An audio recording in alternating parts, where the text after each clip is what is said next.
Nekomata as a character, more specifically associated with the Cunning Hares, has to be the funniest situation in my mind because remember, when this game initially dropped, Nekomata was the only S rank among the Cunning Hares.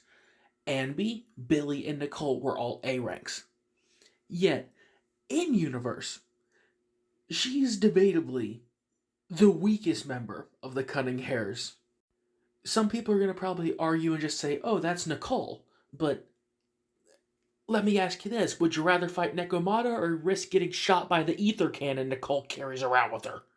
So with Nicole, I'd say you should factor in the weapons power when talking about her power ranking, because if you're fighting her, you're risking fighting that.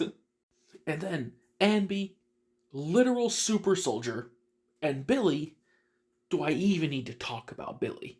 Billy's constantly holding back.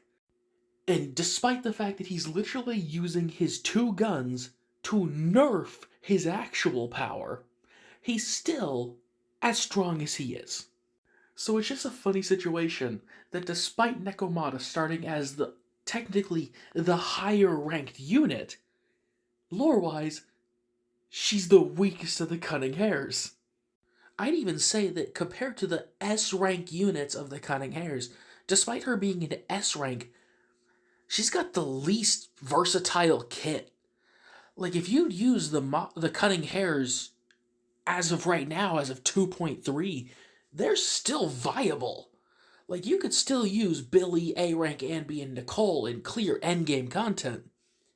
Now you could probably do so with Nekomata if you're lucky, but the fact that you even have to try hard to do so should tell you everything. I'd even argue that for Nekomata, her kit, out of all characters, has arguably aged the worst out of the standard characters, if not all S ranks in the game so far.